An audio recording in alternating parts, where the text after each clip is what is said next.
धौलपुर की राजनीति में एक बार फिर से भूचाल सा आ गया है। कल का दृश्य कुछ ऐसा था कि मानो कोई एमएलए एमपी चुनाव जीत कर आया हो, या फिर उसको विधानसभा या लोकसभा की टिकट मिल गई हो, या फिर राजस्थान सरकार ने उसे राज्य मंत्री का दर्जा दे दिया हो। माहौल कुछ ऐसा बना कि मानो चुनावी समुद्र में लोग डुबकी लगाते हुए नजर आ रहे हैं, लेकिन नजारा कुछ और ही था। आपको बता दें कि धौलपुर के पूर्व विधायक बीएल कुशवाहा कल शुक्रवार को भरतपुर की सेवर जेल से रिहा होकर अपने निवास मनिया पहुंचे।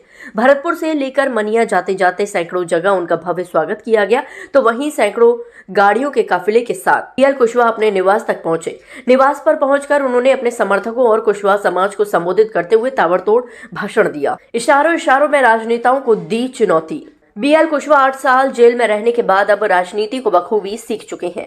आपको बता दें कि बीएल कुशवाहा वह राजनेता हैं जिन्होंने धौलपुर की राजनीति का सिस्टम बदला।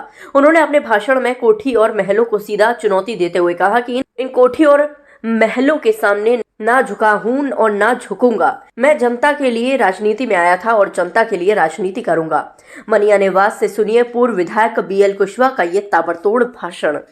मुझसे लोग जेल में कहते थे कि 10 साल में विधायक जी आपकी मुस्कान नहीं गई, इसका राज क्या है? तो इसका राज मेरी जनता है।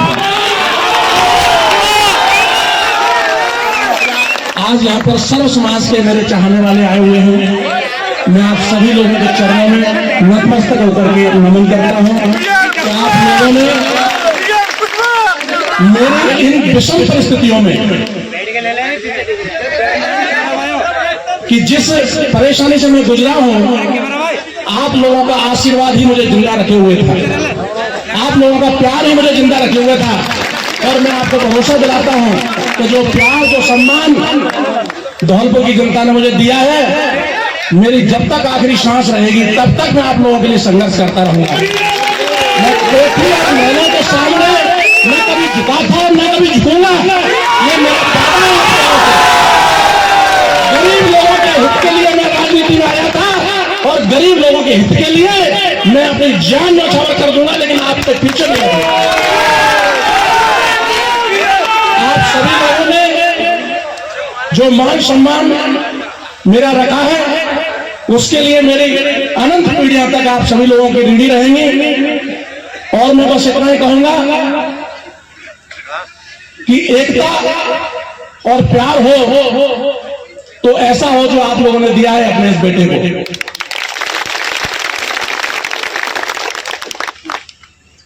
तो इतनी परेशानियों के बाद में आप सब लोगों के आशीर्वाद से आप सभी को पता है कि हमारे दुश्मन छोटे मोटे नहीं थे। उन्होंने अपनी पूरी ताकत के साथ में प्रहार किया, लेकिन आपके आशीर्वाद से आपका बेटा जैसा गया था वैसा ही आपके सामने लौट के आया। उन्होंने तरह तरह के केस पर और घोटाले में फंस गया है। आप सभी को बता दूं कि आपका बेटा बाइज्जत बरी होकर के आया है। हमने किसी के साथ कोई गलत नहीं किया। आपके बेटे ने किसी के साथ कोई गलत नहीं किया, न किसी के साथ चीटिंग की है। जो राजनीतिक लोगों ने आपके बेटे को फंसाया था, उसकी वजह से कुछ डिस्टर्बेंस जरूर हुए हैं, लेकिन उन सब चीजों को ठीक कर दिया जाएगा। आप सब लोगों को जिस तरह से आपका प्यार है, मैं उसी चीज का ऋणी हूं। और आप निश्चिंत रहिए कि आने वाला समय आप सभी लोगों का आने वाला है। कहते हुए आप सभी लोगों को यही कहूंगा कि पूरे तरीके से इसी तरीके की एकता बनाए रखें। अगर हम एक रहेंगे तो निश्चित ही जो हमने सोचा था राजनीति में आकर के, जो मुकाम हासिल करने को लेकर के हम लोग आए थे कि हम अपने गरीब लोगों की सेवा कैसे कर सकें, लोगों को रोजगार कैसे दे सकें, इसी आज जो भरतपुर में चिट फंड का आरोप में जो केस लगा हुआ था, उसमें माननीय न्यायालय ने बरी कर दिया है, पूरे तरीके से दोष मुक्त कर दिया है। और बाकी जो धौलपुर का केस था, उसमें मुझे ऑलरेडी सुप्रीम कोर्ट से जमानत मिली हुई है। बाकी अन्य केसों में भी जमानत मिल चुकी है। तो मैं पूरी धौलपुर की जनता जनार्दन से हाथ जोड़ के निवेदन करना चाहूँगा कि आप लोगों ने जो मुझे आशीर्वाद दिया, अब तक मेरा मान सम्मान रखा, उसके लिए बहुत बहुत आभार, बहुत बहुत धन्यवाद। हमसे हमेशा जुड़े रहने के लिए चैनल को सब्सक्राइब करें और आप चाहते हैं कि हमारी हर खबर का नोटिफिकेशन आप तक पहुंचे तो बेल आइकन का बटन जरूर दबाएं। अगर चैनल सब्सक्राइब कर लिया है तो लाइक, कमेंट और शेयर करें।